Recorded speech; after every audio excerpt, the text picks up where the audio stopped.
Saham nikel Indonesia itu kan lagi jadi primadona ya. Tapi grafiknya itu loh naik turunnya kayak roller coaster. Di satu sisi, kebijakan pemerintah kelihatan sukses banget, tapi kok harga sahamnya nggak stabil?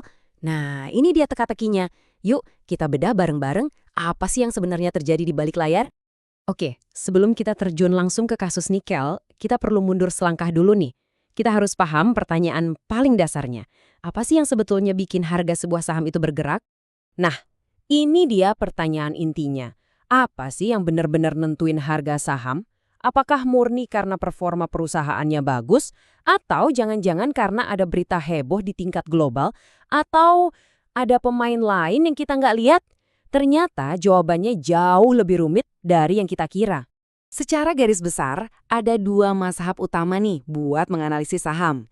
Yang pertama itu analisis fundamental, ini kayak jadi detektif perusahaan. Kita lihat kesehatannya, nilai aslinya, buat investasi jangka panjang. Nah yang kedua, analisis teknikal. Ini lebih kayak jadi pembaca jejak pasar. Kita lihat pola harga dan volume di masa lalu buat nebak tren ke depan. Keduanya ini penting banget buat dapat gambaran utuh. Oke, sekarang kita udah punya bekalnya. Mari kita pakai dua kacamata tadi, fundamental dan teknikal, buat memecahkan kasus yang lagi panas-panasnya, sektor nikel Indonesia yang lagi booming tapi sekaligus penuh gejolak. Fakta pertama yang harus kita pegang. Coba lihat angka ini. Di tahun 2023, Indonesia itu memproduksi setengah dari seluruh pasokan nikel dunia. Bukan main-main ya, 50%. Ini nunjukin betapa dominannya posisi kita di panggung global. Nah, kunci di balik dominasi ini apa? Ada satu kebijakan yang sering kita dengar, hilirisasi. Konsepnya sebenarnya simpel banget. Udah, stop jual nikel mentah.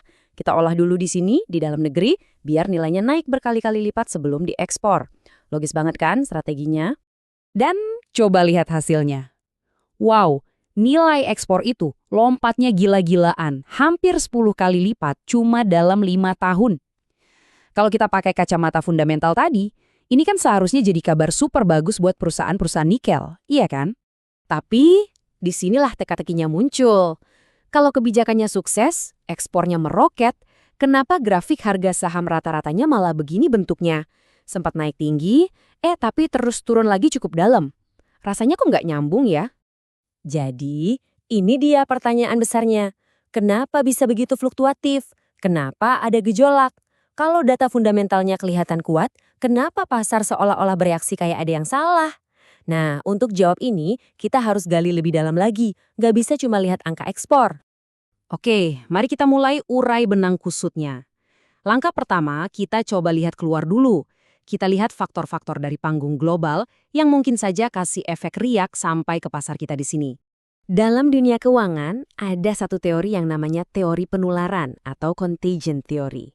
Gampangnya, bayangin aja efek domino. Kalau satu domino jatuh, misalnya ada guncangan di pasar komoditas global, efeknya itu bisa nular dengan cepat dan merobohkan domino-domino lain, termasuk harga saham di negara kita. Nah, sebuah riset coba melihat ini lebih dalam, mereka menganalisis 3 faktor eksternal utama, yaitu harga nikel di pasar dunia, total pasokan nikel secara global, dan juga seberapa besar permintaan nikel di seluruh dunia. Pertanyaannya, seberapa besar sih pengaruh 3 hal ini ke saham nikel kita? Oke, tadi kita sudah lihat keluar. Sekarang waktunya kita pulang kandang dan lihat ke dalam. Kita intip sinyal-sinyal apa yang dikirimkan oleh perusahaan nikel itu sendiri. Nah, di sini ada teori penting lainnya, namanya teori sinyal. Gini, setiap aksi yang dilakukan perusahaan, terutama soal duit, misalnya mereka mutusin buat nambah utang atau malah belanja besar buat investasi, itu tuh kayak ngirim sinyal ke para investor. Sinyal ini bisa dibaca sebagai kabar baik atau justru sebaliknya, jadi tanda bahaya. Riset yang kita bahas ini juga ngelihat 2 sinyal internal tadi. Pertama, keputusan pendanaan. Contohnya, seberapa besar mereka ambil utang. Kedua, keputusan investasi. Misalnya, apakah mereka berani keluar duit buat beli teknologi atau pabrik baru. 2 hal ini diuji. Apakah beneran ngaruh ke cara investor memandang saham mereka? Dan ini dia model penelitiannya, semacam peta permainannya. Jadi, kelima faktor kunci ini, 3 dari luar, 2 dari dalam, semuanya diadu untuk melihat mana yang punya pengaruh paling kuat ke tujuan akhir kita, yaitu harga saham. Nah, sekarang kita sampai di bagian puncaknya nih. Saatnya kita rangkai semua kepingan puzzle ini. Kita gabungkan faktor eksternal dan internal tadi, dan kita lihat apa jawaban dari teka-teki besar kita. Dan inilah hasilnya. Jelas banget ya, 3 faktor global, harga, pasokan, dan permintaan, semuanya punya pengaruh positif. Masuk akal lah, kalau dunia lagi butuh nikel, ya harga saham kita ikutan naik. Keputusan investasi juga positif. Tapi, coba lihat yang satu itu. Keputusan pendanaan yang isinya soal utang, ternyata pengaruhnya negatif. Jadi, apa artinya ini?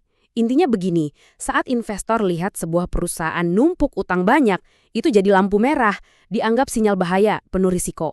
Sebaliknya, kalau perusahaan justru berani jor-joran investasi di aset baru, misalnya bangun smelter atau beli teknologi canggih, itu justru jadi lampu hijau, dianggap sinyal optimis, sinyal percaya diri akan pertumbuhan di masa depan. Jadi, pada akhirnya kita bisa simpulkan seperti ini.